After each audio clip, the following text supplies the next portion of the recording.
Quelles sont tes racines et tes fondations? Mes parents sont nés en Espagne. Ils sont venus s'installer à Metz. Moi, je suis né à Metz. Et j'ai d'origine espagnole, mais je suis française et j'aime la France. Je suis avant tout française. Et mésoise. Ma mère était andalouse, mon père du sud d'Espagne, de Nerba, de Lorca, je crois. Voilà. Et mes parents sont arrivés, ils étaient très jeunes. En fait, ce sont leurs parents qui ont aménagé à Saint-Étienne avec les enfants. Ils ont aménagé à Saint-Étienne, et ma mère était jeune, mon père aussi, il devait avoir 10 ans, un truc comme ça. Et ils se sont connus dans un quartier où il y avait beaucoup d'Espagnols. C'était dans les quartiers espagnols, quartiers italiens. Et mes parents se sont connus là, et comme c'était des familles modestes, très modestes, ça se pratiquait à cette époque-là, pour éviter de faire un mariage qui coûte cher, ils s'enlevaient. Et mon père et ma mère se sont enlevés. Elle avait 17 ans, il en avait 19. Et après, quand ils sont revenus, on les a mariés, mais sans tambour et trompette, parce que sans faire des frais. C'était comme ça se pratiquait comme ça. Et après, mon père a travaillé dans les mines à Saint-Étienne. Il était souffleur de verre. Et puis, lui, ce qu'il voulait, c'était la terre. Il est venu à Metz. Il a travaillé la terre, il a travaillé les vignes. Et depuis, il a toujours travaillé les vignes. C'est ce qu'il voulait, travailler la terre, plus que le charbon ou le verre. Et qu'est-ce que tu peux nous dire de tes parents? Ah, mes parents étaient super. Chacun tenait son rôle. Mon père était un peu sévère. Ma mère était très tendre. Ils nous ont jamais grondé, jamais battus. Ils nous ont simplement expliqué les choses. Ils nous ont éduqués. Ils nous ont pas nourris, ils nous ont éduqués. Qu'est-ce qu'ils faisaient dans la vie, tes parents? Mon père était viticulteur et ma mère était maman à la maison, quoi. Elle avait 5 enfants. À cette époque-là, les dames ne travaillaient pas à l'extérieur. Peu. Tu as eu l'occasion de retourner dans ta terre originale? Et donc, justement, je suis en train de faire. J'ai fait tous les papiers au consulat de Montpellier. Il me manque un papier, il ne m'en manque qu'un, pour avoir la nationalité espagnole. Et partir 1 ou 2 mois avec mon camion, dans un camping là-bas, partir là-bas et retourner, aller voir le village où mon père est né, ma mère est née. Il n'y a plus personne de connaissance, hein, mais aller voir. Mon père est né là, ma mère est née là, ils ont grandi là. Mais sinon, je retournerai, pour répondre à ta question, je retournerai vers mes origines, avant de mourir. Je veux faire tout ça, je veux revoir tout ça. Où ont grandi mes parents. Mon père me racontait, quand il était petit, il était berger, quand il avait 9 ans, il gardait des dindes, des troupeaux de dindes, en Andalousie. Voilà, bon, j'ai envie de voir tout ça. Tu disais que tu faisais le papier pour prendre la nationalité espagnole, c'est ça? La double nationalité, oui. Et pourquoi ce besoin de... Eh bien, pour moi, ça correspond à la recherche des racines. Voilà, ça n'apportera rien. Je ne vais pas... ça ne m'apportera rien. Si, je pourrais voter, mais je m'en fous. Je ne vais pas aller voter là-bas, je connais personne. Mais voilà, je reviens, voilà. Je reviens là, au départ. Voilà. Avant de mourir, je veux ma carte d'identité espagnole, la double. Soit la française, le compte en premier. Hein. C'est là pour moi qui compte. Hein. Moi, j'aime la France, j'étais là. J'ai eu la chance d'aller à l'école publique. Parce que j'étais famille d'ouvriers, si l'école n'avait pas été gratuite, je n'aurais pas fait d'études. Ça, je peux pas. Ça, il n'y a pas de problème dessus. Hein. Donc, je suis française. Mais ça ne me déplairait pas d'avoir cette double nationalité. Voilà. Qu'est-ce qui a fait que vous avez choisi Metz? Moi, je n'étais pas née. Hein. Oui. D'abord, ils n'étaient pas à Metz. D'abord, ils ont eu l'opportunité, il y a eu je ne sais pas comment, hein, d'aller à Vérac. À côté de Ville-Vérac, il y a une campagne qui s'appelle Vérac. Il y avait un château, je ne sais pas quoi. Là. Et toute la famille de mon père, c'est-à-dire son père, sa mère, ses frères, toute la famille est arrivée à Vérac. Et ils ont vécu là, et à un moment donné, mon père a eu envie d'être indépendant, de sortir un peu. Ils s'entendaient bien avec sa famille, avec ses frères et sœurs et tout, mais avec ma mère, ils ont décidé de sortir de là.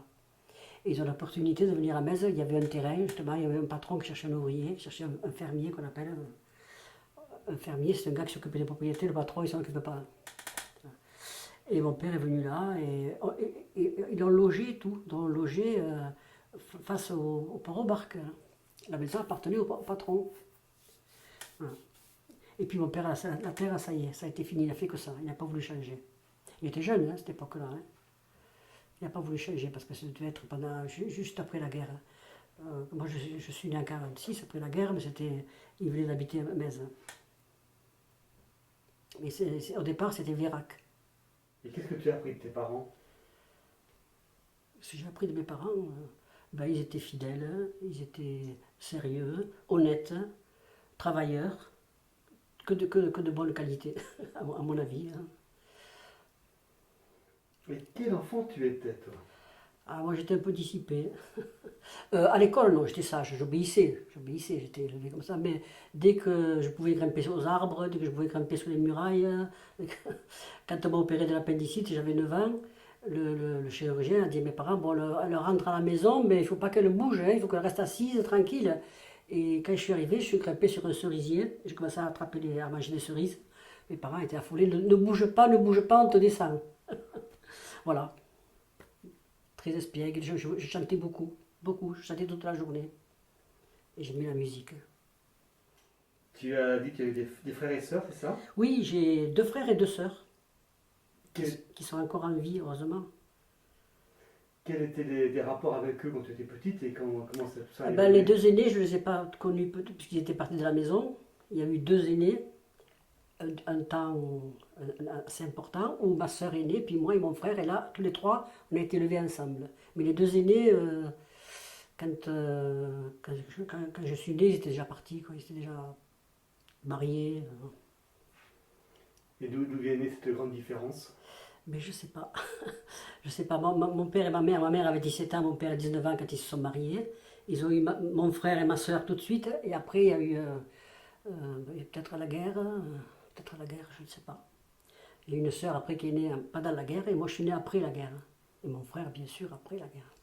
Je ne sais pas pourquoi. Entre-temps, il y a eu peut-être 14 ans, je ne sais plus. Je sais plus. Il faudrait que je calcule. Quand tu étais enfant, c'était quoi tes rêves?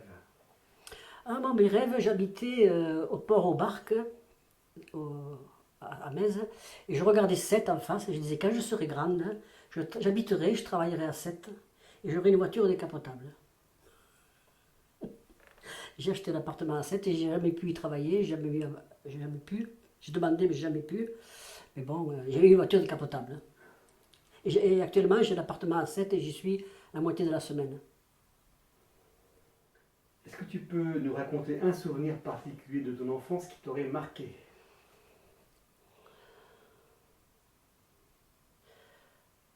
Oui, il y en a un qui m'a marqué longtemps, et j'y pense tout le temps. Comme quoi, aux enfants, il ne faut pas leur raconter n'importe quoi. Il faut se méfier. Il faut se méfier, respecter les enfants. J'avais, je sais pas, 5-6 ans, je sais pas, j'habitais au port aux Barques.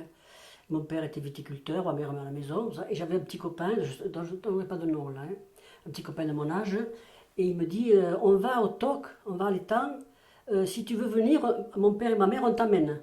Alors, moi j'étais contente, parce que moi l'étang, les bateaux, par la suite. Et j'ai dit à mes parents, il faut me donner le goûter, parce que je vais, avec Daniel, je vais avec ses parents, on va au TOC.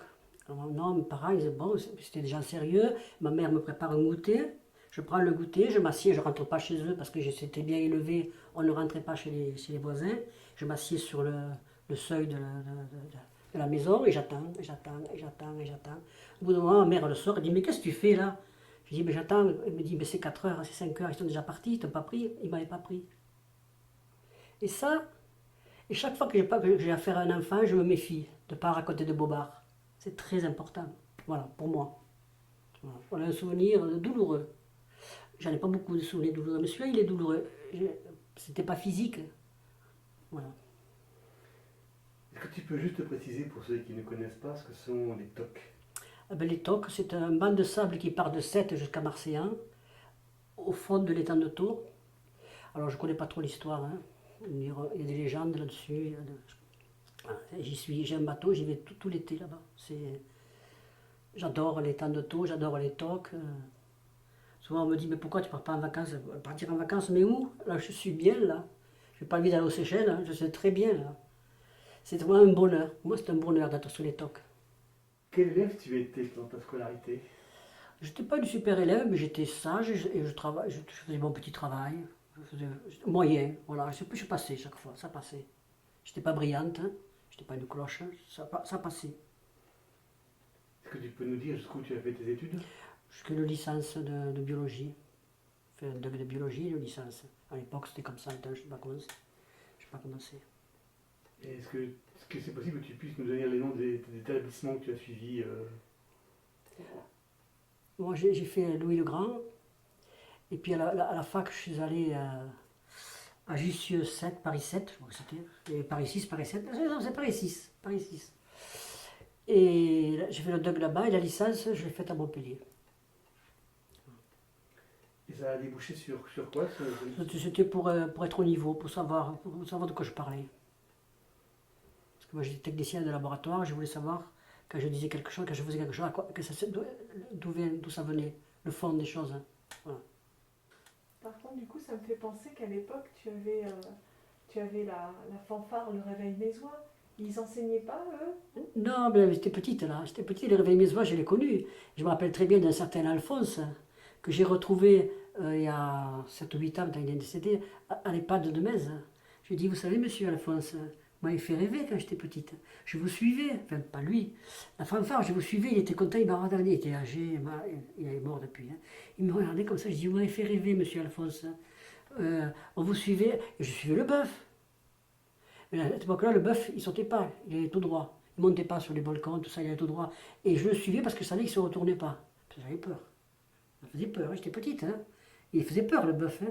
Et on le suivait parce que maintenant, on ne le suivrait pas parce qu'il peut se retourner. Il peut grimper au mur et tout, là, ou là. Mais à l'époque, non, à l'époque, il ne marche pas. Pom, pom, pom, pom, pom, pom, pom, pom, pom, pom, et voilà. Et on le suivait, tout ça, on suivait le bœuf. Et le chevalet, et les joutes, tout ça, c'était ma culture, ça. Hein. Et ce monsieur Alphonse, il jouait où, du coup? À la fanfare de Metz, là, le réveil mésois, il y en avait deux. Il y a eu le réveil mésois, puis il y a eu autre chose, mais je ne me rappelle plus maintenant. Et on suivait, là, et puis quand mes parents habitaient Montagnac, je me rappelle, c'est encore une petite anecdote, j'étais petite aussi, je devais avoir 10, 11 ans, je ne sais pas, j'avais une copine, son père jouait du tambour dans la fanfare.